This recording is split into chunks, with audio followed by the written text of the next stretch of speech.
everyone, Olivia here today with a progressclaim.com deep dive video for you. Today I'm going to take you through our product MyClaim. MyClaim is where you can still use ProgressClaim to submit claims to your contract counterparty even if they're not using the system themselves. So we'll get started. Today I'm assuming the role of Jacob as subcontractor, and first I'm going to take you through setting up a project and a contract in the MyClaim functionality. So getting started, I'm in Jacob's home dashboard, and in the top right hand corner you'll notice an add contract button. Select this and you'll arrive at the new project page. Simply enter in all your project details already agreed upon between you and your contract counterparty, such as the project name, MyClaim Towers, proposed commencement and completion. The next section is to insert your claim submission reminder day. So this is the day of the month progressclaim.com will send you a reminder email making sure you submit your claim on time. So it's really handy making sure you never forget to submit your claims. This is usually around the 21st of every month. The claim's due date, once again, should already be agreed upon in your contract, but just the day of the month your claims are due by. And often this is around the 25th of each month, and the claim period end day, which is the claim period ends on, and it's often the end of the month as well, so we'll put in the 31st. Next step is the site address where your work will be taking place, so enter that address in, the city and the postcode. The final section is selecting a state, and this is relevant because it will implement the appropriate Security of Payments Act, so make sure you do select the correct one. We'll choose Victoria. And scrolling down further is project permissions. So if you had multiple users of progressclaim.com in your company, they would appear here with all their names. So for this scenario, Jacob is the only user of the system, so he's going to have every project permission ticked. We have further quick vids available talking about project permissions for your reference. Next step, we'll hit save. And job done, your project has just been created there as MyClaim Towers. So the next step is actually creating a contract. So we're going to select the project, and you'll come to the next page, and right there in the middle there'll be a new contract button. Click on that.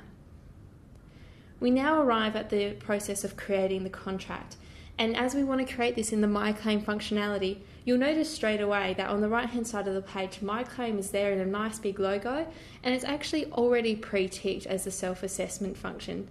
So you'll see by checking this box you will self-assess claims on behalf of your counterparty, which is what we want to do, so make sure that remains ticked. To the left-hand side of that, we now begin by creating the contract. So the first section is, what is your company's role in this contract? Are you approving or making claims? Well, as we are in MyClaim, you will always be making claims. You are the claimant. The next step, who is the counterparty? Who are you working for? So if it's a brand new company you've never worked for, begin by typing their name and then create a new organisation. Simply enter in their company name, who you're working with, and the email address. The email address is important because this will send an automatic email to them when you submit your payment claim. So the payment claim PDF will be attached to that email and sent to whoever's email you put here. But for now, we have worked with a company before called Solid Builders, and when we created that organisation, that will always save all the details so you don't have to re-enter. So we're going to select Solid Builders and hit continue. Next step is entering the contract details. Once again, should already be agreed upon between you and your contract counterparty. So simply select the contract date, proposed commencement of the contract, and completion. Now we do actually pre-fill a few options for you, such as your defect liability period, retention, and practical completion. These figures are just commonly used in the industry, so you don't often have to change them. However, if your contract is different, please update them as necessary.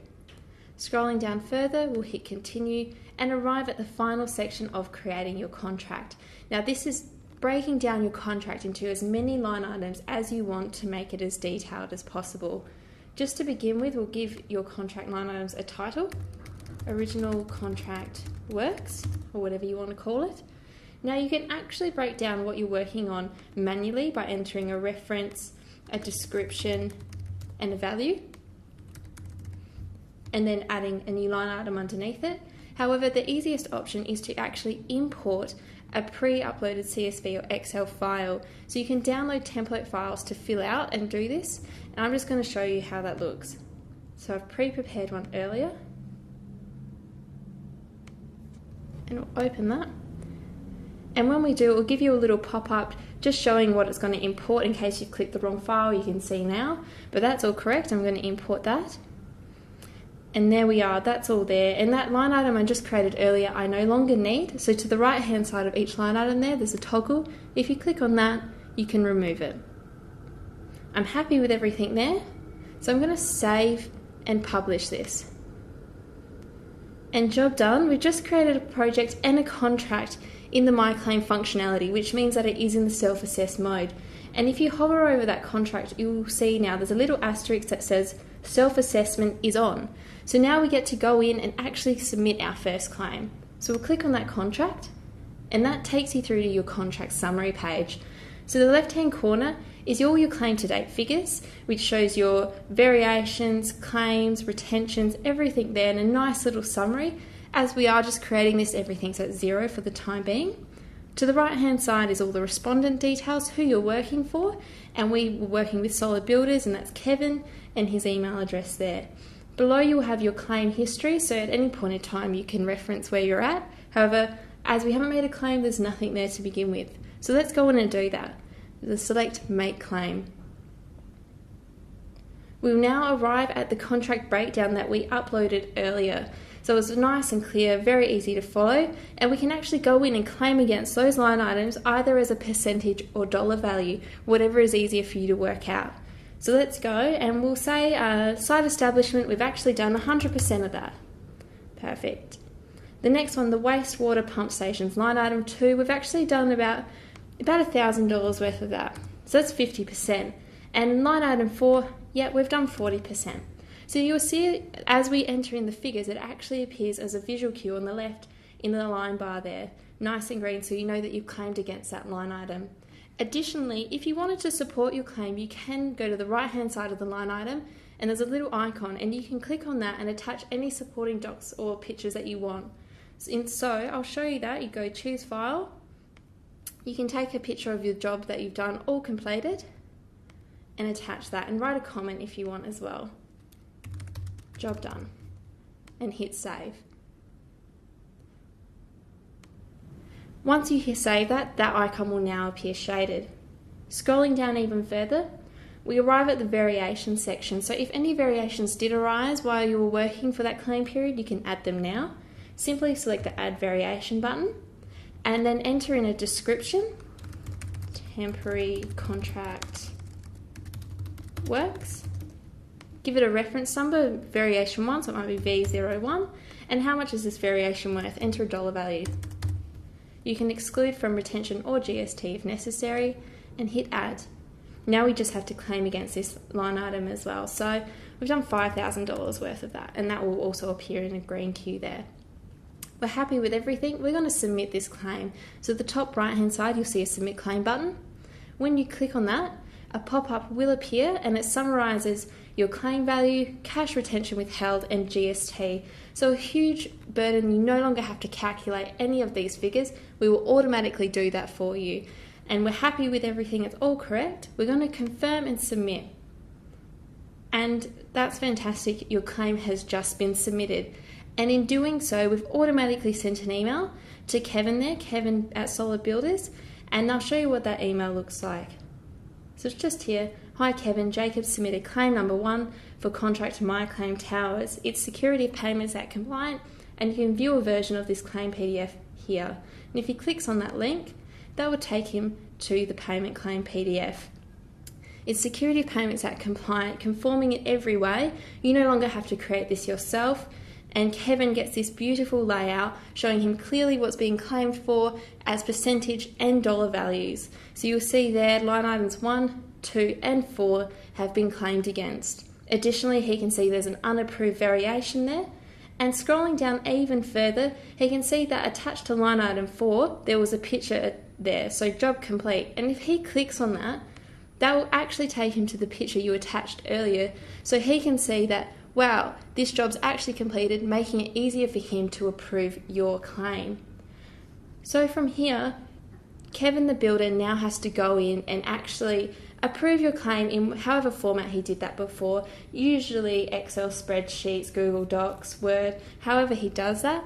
Traditionally, it might look like something like this. He might send you back an email with an Excel spreadsheet, and all you have to do from here once it comes back approved with the payment schedule is simply match these figures back into the system in the self-assess mode. So I'll show you how easy that is. Perfect. Back in the contract summary page, you'll notice that when you went to go and make your claim earlier, that button has now changed to assess. And if you click on that, we'll arrive back at the contract breakdown. However, you are now in the self-assess mode. So if Kevin hadn't changed anything in the contract at all and approved you for the full amount, you simply just go up to the top and select Approve Claim. However, if Kevin had adjusted any of your claim figures, this is where you have to go in and match that all up in the system. For example, if he only changed maybe line item 2 and said, actually you've only done 40% of this, you simply click on the figures and change it. When you do, you'll get a visual cue showing that appears now in red. Additionally, to the right, an icon will appear in red that when you click on, will make you give an adjustment reason. So why are you changing this claim? It is Security of Payments Act compliant that you have to provide a modification reason as to why any claims are adjusted. So enter in the reason your builder has given you, and if they haven't provided a reason, make sure you go back and ask them why. So choose a reason or click Other and write whatever that is, and hit Done. That will now appear shaded out. Additionally, scrolling down to the variations, that was previously an unapproved variation. Now, if your builder was happy out on site and they already knew about the variation and they've approved everything, you simply now click on that variation there, and in the status section, change it from waiting approval to approved and hit Update. That little circle to the left will now change from orange to green, so you know now it is an approved variation. Perfect. So everything's now approved and matched the payment schedule provided from your builder. We can now go in and approve this claim. So we'll select the Approve Claim button. You will get a nice little pop-up again summarising the claim to date figures, cash retention withheld and GST. And once that is all correct, you hit Confirm and Approve. And job done, guys. We've just created a project, a contract in the MyClaim functionality, submitted a claim to your builder, and self-assessed that claim based on the payment schedule provided. It's a very simple process, and we hope you learned something and now understand how the MyClaim functionality works. Thank you so much for listening.